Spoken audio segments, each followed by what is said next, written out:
स्वागत है आप सभी का हमारे YouTube चैनल ज्ञान सका में। तो लीजिए हम फिर हाजिर हैं एक नई वीडियो के साथ, एक नए टॉपिक के साथ और एक नए विषय के साथ। आज हम कक्षा 10 की संस्कृत विषय की पाठ्य पुस्तक स्पंदना, इसके तृतीय पाठ है स्वराष्ट्र गौरवम। इसके बारे में आज हम पढ़ेंगे। अभी वर्तमान में विद्यालयों में नियमित शिक्षण नहीं होने के कारण मैं यह जो स्पंदना संस्कृत की पाठ्य पुस्तक है इसके पाठों के वीडियो बनाऊंगा। यदि आपको ये वीडियो अच्छा लगे तो इसे लाइक कीजिए, शेयर कीजिए, चैनल को सब्सक्राइब करें और बेल आइकन को जरूर दबाएं ताकि हमारे अपडेट वीडियो है वो आपको मिलते रहें। यहाँ आपको नवीन पाठ्यक्रम और हटाया गया भाग पाठों के बारे में बात कर रहा हूँ। यहाँ दोनों चित्र दिखाए गए हैं, तो देखिए नवीन पाठ्यक्रम में कौन कौन से पाठ रखे गए हैं। तृतीय, चतुर्थ, षष्ठ, अष्टम, दसम, एकादश, द्वादश, त्रयोदश और पंचदश। ये पाठ तो नवीन पाठ्यक्रम में रखे गए हैं। और जो पाठ हटाए गए हैं पाठ्य पुस्तक से, प्रथम, द्वितीय, पंचम, सप्तम, नवम और चतुर्दश, ये पाठ हटा दिए गए हैं। तो अब हमें जो नवीन पाठ्यक्रम है इसी के अनुसार हमें पढ़ना है। इस वीडियो के लिए जो सामग्री है, जो लेखन है, वो हरीश कुमार शर्मा के द्वारा किया गया है और प्रस्तुतिकरण मैं पीके नागौरी कर ही रहा हूँ। तो लीजिए हम शुरू करते हैं। तृतीय पाठ है स्वराष्ट्र गौरवम।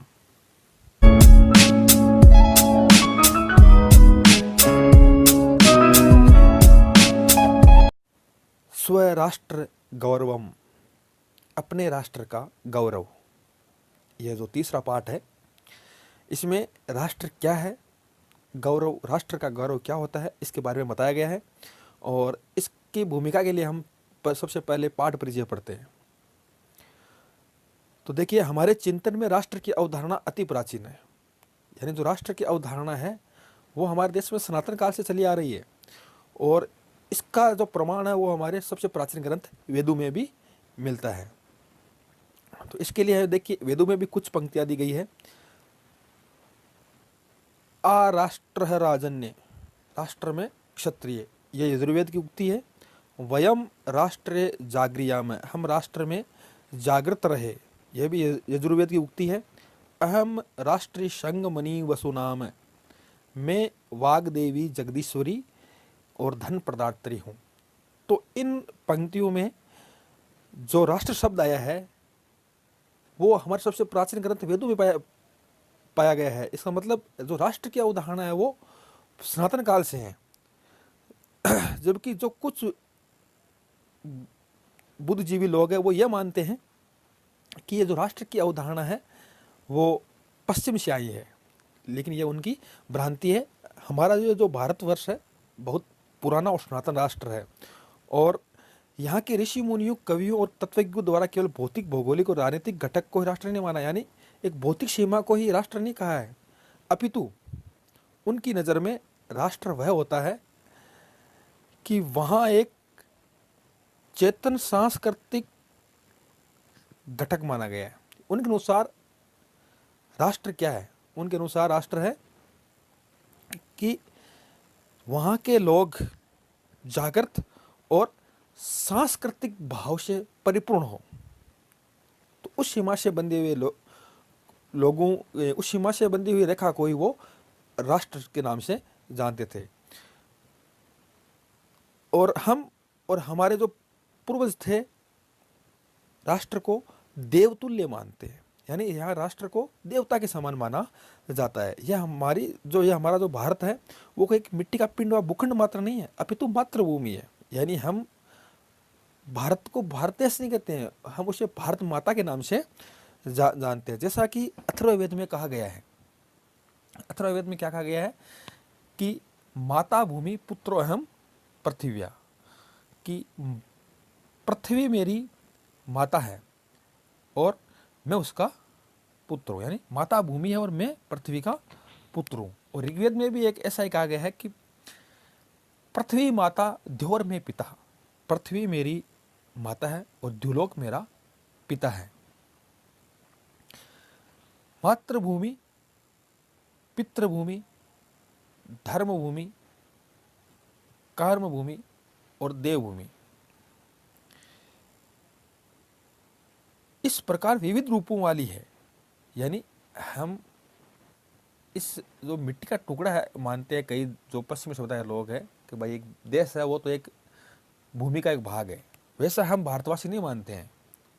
और नहीं, हमारे यहाँ पुरातन से ऐसी कोई रीत है, हम भूमि को मातृभूमि, पितृभूमि, पुण्य भूमि, धर्म भूमि, कर्म भूमि, देवभूमि आदि के नाम से पुकारते हैं। संसार के मन को मोहने वाली है ये हमारी भारत माता। और इस पाठ में हमें राष्ट्र संबंधी, राष्ट्रीयता संबंधी, राष्ट्र गौरव संबंधी और राष्ट्र भक्ति संबंधी कुछ श्लोक इस पाठ में संकलित किए गए हैं। हमारे पुराने सांस्कृतिक ग्रंथों से यहाँ पर कुछ श्लोक है वो संकलित किए गए हैं राष्ट्र संबंधी और राष्ट्र के गौरव संबंधी, राष्ट्र भक्ति संबंधी। वो श्लोक हम यहाँ पर पढ़ेंगे। तो चलिए हम शुरू करते हैं। पहला सवाल देखिए, पहला श्लोक देखिए। उत्तरम यत समुद्रसे हिमाद्रश्चैव दक्षिणं वृषं तद भारतं नाम भारती यत्र संतति। उत्तरम यत समुद्रसे हिमाद्रश्चैव दक्षिणं वृषं तद भारतं नाम भारती यत्र संतति। ये विष्णु पुराण से श्लोक लिया हुआ है।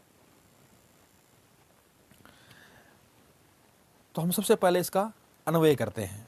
देखिए, यतः समुद्र से उत्तरम हिमाद्रे च एव दक्षिणम यत्र भारती नाम संतति तत भारतवर्षम नाम।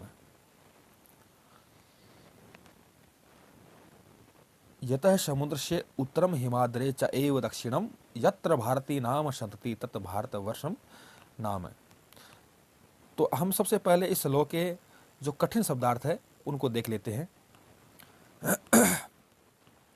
उत्तरम, उत्तर श्याम यानी उत्तर में, यत समुद्र से, यत सागर से यानी जो सागर के, दक्षिणम दक्षिणाम दिशि दक्षिण दिशा में, हिमाद्रे हिमवतः हिमालय के, भारती भारतीय भारत की, संतति प्रजा संतान। यहाँ जो संस्कृत में दो दो शब्द दिए हुए हैं वो एक दूसरे के पर्याय रूप में शब्द दिए हुए हैं और आगे इनका हिंदी अर्थ दिया हुआ है। तो यहाँ पे कठिन शब्दों का हमने हिंदी अर्थ देख लिया है। अब हम इस श्लोक का हिंदी अनुवाद देखते हैं। देखिए, जो भूखंड समुद्र के उत्तर दिशा में, उत्तरम यथा समुद्र से, जो भूखंड समुद्र के उत्तर दिशा में, हिमाद्रश्चैव दक्षिणम और हिमालय पर्वत के दक्षिण की ओर है, भारतीय यत्र सदति जहां भारतीय संतान रहती है, वर्षम तद भारतम नाम, वह भारत नाम का देश है। यानी जो समुद्र के उत्तर दिशा में और हिमालय पर्वत के दक्षिण की ओर है, जहां भारतीय संतान रहती है, वह भारत नाम का देश है। अब हम इस श्लोक के कुछ व्याकरणिक बिंदु है वो देखते हैं। देखिए, हिमाद्रे, हिमस्य अद्रे, ये इसका समास विग्रह है। इसमें षष्ठी तत्पुरुष समास है। तद भारतम, ततः प्लस भारतम व्यंजन संधि है। संतति, शम प्लस तन धातु प्लस कतिन प्रत्यय, इनके सहयोग से संतति शब्द बना जिसका अर्थ होता है संतान। यह हमारा पहला श्लोक पूर्ण हुआ। अब हम दूसरा श्लोक देखेंगे। तो देखिए, हमारे सामने अब दूसरा श्लोक है। हिमालयात समारभ्ये यावत इंदु सरोवरम तमदेव निर्मितं देशम हिंदुस्थानम प्रचक्षते। हिमालयात समारभ्ये यावत इंदु सरोवरम तमदेव निर्मितं देशम हिंदुस्थानम प्रचक्षते। यह बृहस्पति आगम से श्लोक लिया गया है। इस श्लोक में बताया गया है कि हिंदुस्तान किसे कहा जाता है, तो इसके बारे में हम पढ़ेंगे। देखिए, सबसे पहले इसका हम अन्वय करते हैं। हिमालयात समारभ्ये इंदु सरोवरम यावत है, यह देश स्थित है, देव निर्मितम तम देशम हिंदुस्तानम प्रचक्षते। इसके लिए हम सबसे पहले इसका हम जो इसमें कठिन शब्दार्थ है उनका हिंदी देखते हैं। देखो, समारभ्य, समारभ्य है प्रारंभ यानी से लेकर, इंदु सरोवरम यानी हिंद महासागर, यावत यानी पर्यंत, पर्यंतम यानी तक, देव निर्मितम देवताओं के द्वारा बनाया गया, और पर्याय रूप में सूर्य रचितम। यहां हमने इसके जो कठिन शब्दार्थ है वो हमने देखिए। अब देखिए इसका हम हिंदी देखते हैं। हिमालय पर्वत है, हिमालय पर्वत से लेकर यानी समारभ्य यानी से लेकर हिंद महासागर तक, हिमालयात समारभ्य, हिमालय पर्वत से लेकर यावत इंदु सरोवरम, इंदु सरोवर हिंद महासागर को कहा गया है। हिमालय पर्वत से लेकर हिंद महासागर तक जो देश स्थित है, देवताओं द्वारा रचे गए उस देश को तम देव निर्मितम देशम, देवताओं द्वारा रचे गए उस देश को हिंदुस्तान कहते हैं।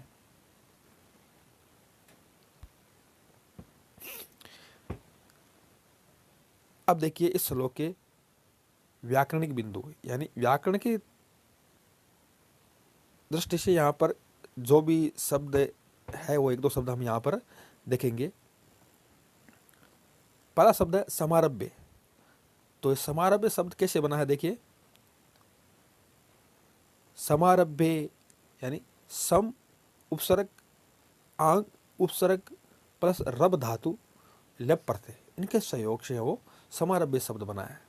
सरोवरम, सरह प्लस वरम, यहाँ पर विसर्ग के बाद में वह आने से उत्व विसर्ग संधि हुई है। सरस्वरम, इसमें सप्तमी तत्पुरुष समास है।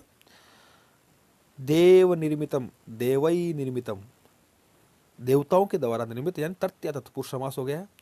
निर्मितम शब्द बना है देखिए, निर उपसर्ग मा धातु और कतिन प्रत्यय के योग से निर्मितम शब्द बना है। अब हम तीसरा श्लोक पढ़ेंगे।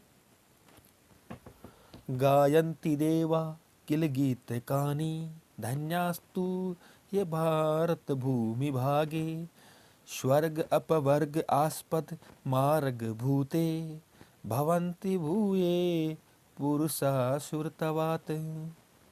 यह श्लोक है वो विष्णु पुराण से लिया गया है। गायन्ति देवा किल गीत कानी, धन्य धन्यः तु ये भारत भूमि भागे, स्वर्ग अपवर्ग आस्पद मार्ग भूते, भवन्ति भूये पुरुषः श्रुतवात। तो सबसे पहले हम इस श्लोक का अन्वय देखते हैं। तो अन्वय देख दिया हुआ देखो, देवा किल गीतकानि गायन्ति, देवा किल गीतकानि गायन्ति यतः धन्यः ते तु पुरुषः सन्ति, ये स्वर्ग अपवर्ग आस्पद मार्ग भूते, भारत भूमि भागे, श्रुतवात भूये भवन्ति। तो इसमें जो कुछ कठिन शब्दार्थ है उन कठिन शब्दार्थ को हम हिंदी में देखते हैं। देखिए, गायन्ति गाते हैं, देवा देवतागण, किल किल यानी निश्चित ही, गीतकानी गीतकानी गीतों को, भारत भूमि भागे भारत के भूभाग पर, स्वर्ग अपवर्ग आस्पद हेतुभूत यानी स्वर्ग और मोक्ष को प्राप्त करने में साधन स्वरूप, हेतुभूत यानी साधन स्वरूप, भवंती यानी होते हैं, भूये यानी फिर से, पुरुषा पुरुषा यानी रूप में, पुरुष रूप में, मानव रूप में, सुरतवात देवत्व के कारण। तो यहाँ पर हमने जो कठिन शब्दार्थ है उन कठिन शब्दार्थ को हिंदी अर्थ करके देखा। अब हम इस श्लोक का हिंदी अनुवाद देखते हैं। देखिए, निश्चित ही देवता जहां गीत गाते हैं कि धन्य तो वे मनुष्य हैं, यानी देवता गीत गाते हैं कि धन्य तो वे मनुष्य हैं, गायन्ति देवा किल गीत कहानी, यानी निश्चित ही देवता जहाँ गीत गाते हैं कि धन्य तू, यानी धन्य तो वे मनुष्य हैं जो स्वर्ग और अपवर्ग, यानी अपवर्ग का अर्थ होता है मोक्ष, जो स्वर्ग और मोक्ष के मार्ग स्वरूप भारत भूमि, यानी भारत भूमि को स्वर्ग और मोक्ष का मार्ग माना गया है। तो भारत भूमि के भाग में देवत्व यानी पुण्यों के कारण है, यानी जो मनुष्य पुण्य करते हैं वो अपने पुण्यों के कारण बार बार जन्म ग्रहण करते हैं, यानी भारत भूमि पर बार बार जन्म ग्रहण करते हैं, अर्थात भारत भूमि मोक्ष और स्वर्ग को प्रदान करने वाली है। यानी देवता भी ये कहते हैं कि भारत भूमि है वो मोक्ष और स्वर्ग प्रदान करने वाली है। तो अब हम इस श्लोक के कुछ व्याकरणिक शब्द है वो देखिए। धन्यः तु, धन्यः तु, धन्यः तु, यानी देखिए इसमें जो सत्व संधि है वो यहाँ पे दी हुई है। यहाँ पे स की जो एक मिस प्रिंटिंग हुई है, ये स गलत लिखा हुआ है यहाँ पे।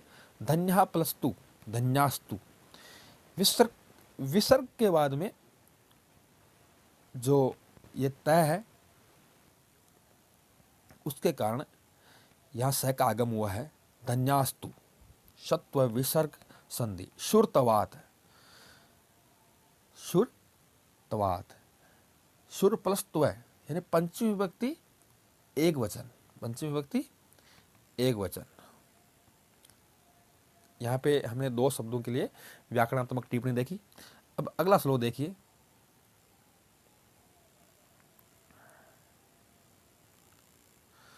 यहाँ पे आपके सामने चौथा श्लोक दिया हुआ है। संप्राप्य भारते जन्म शतक्रमशु प्रांगमुखे पीयूष कलशम हित्वा विषभाण्डम उपाश्रिते। यह वृन्नाद्रिय पुराणम से लिया गया है। संप्राप्य भारते जन्म शतक्रमशु प्रांगमुखे पीयूष कलशम हित्वा विषभाण्डम उपाश्रित। तो हम इस श्लोक का अन्वय देखते हैं। भारते जन्म संप्राप्य अपि योजन है, भारते जन्म संप्राप्य अपि योजन शतक्रमशु प्रांगमुख भवती से पीयूषम कलशम हित्वा विषभाण्डम उपाश्रित है। तो ये जो पद्य भाग है उसका अन्वय यानी गद्य रूप में किया हुआ है, क्योंकि पद्य भाग होता है उसमें जो शब्द है वो क्रम से नहीं आते हैं, वो पद्य की मांग के अनुसार होते हैं, श्लोक की मांग के अनुसार, लेकिन अन्वय करते समय उसे गद्यांश में क्रम से लिखा जाता है। तो देखिए अब हम इस जो ये वृन्नारदीय पुराण से लिया गया है श्लोक, उसके जो कठिन शब्दार्थ है वो अब हम देखेंगे। संप्राप्य, संप्राप्य यानी सम उपसर्ग पूर्वक, यानी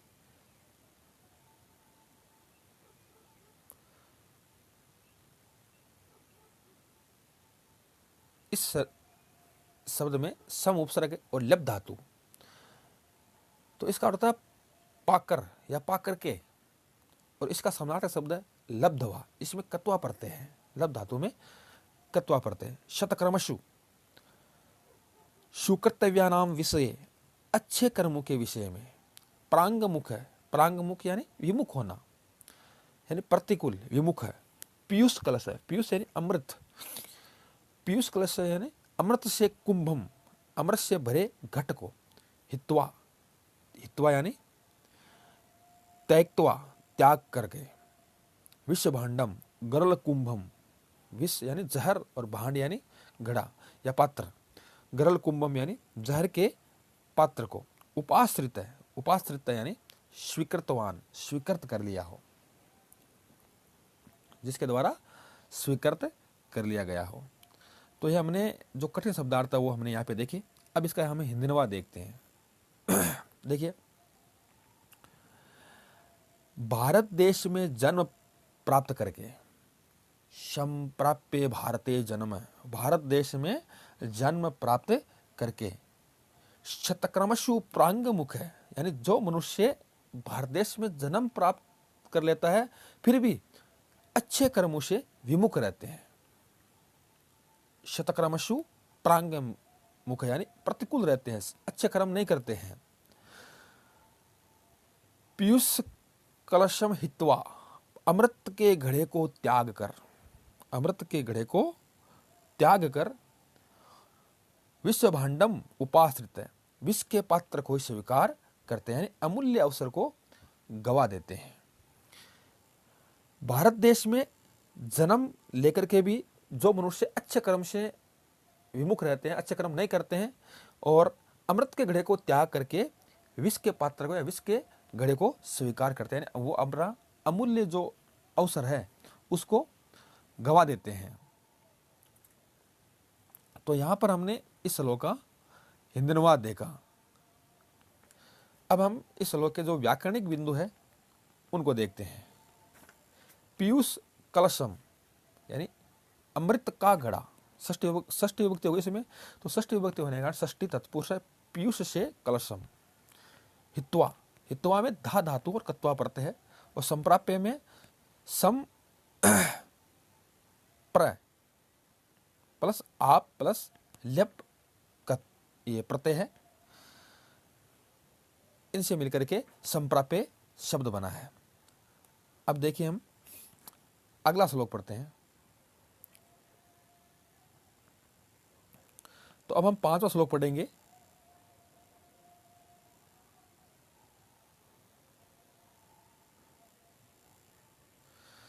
तो आपके सामने ये 5वां श्लोक है।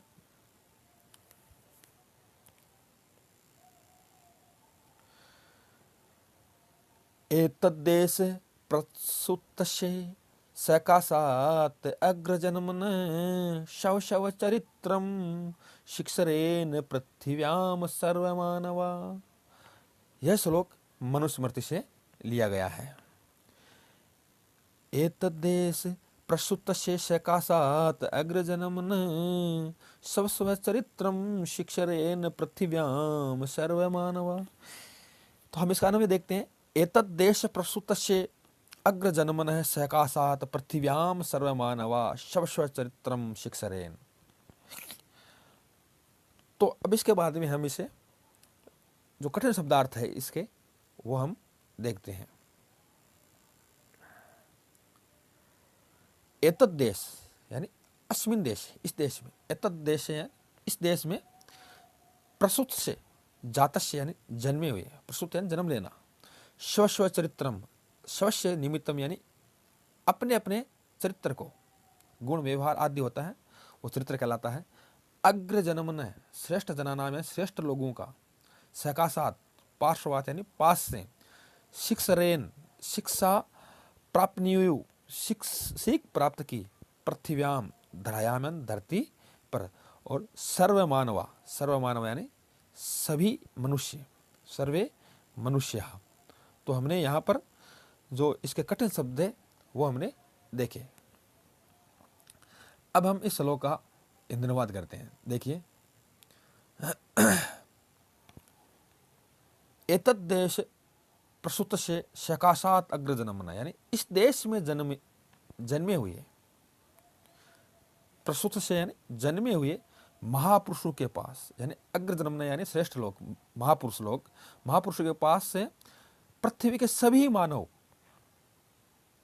पृथ्वी के सभी मानव यानी पृथ्व्याम सर्वे मानव यानी पृथ्वी के सभी मानव स्वस्व चरित्रम अपने अपने चरित्र की शिक्षा ग्रहण करते थे।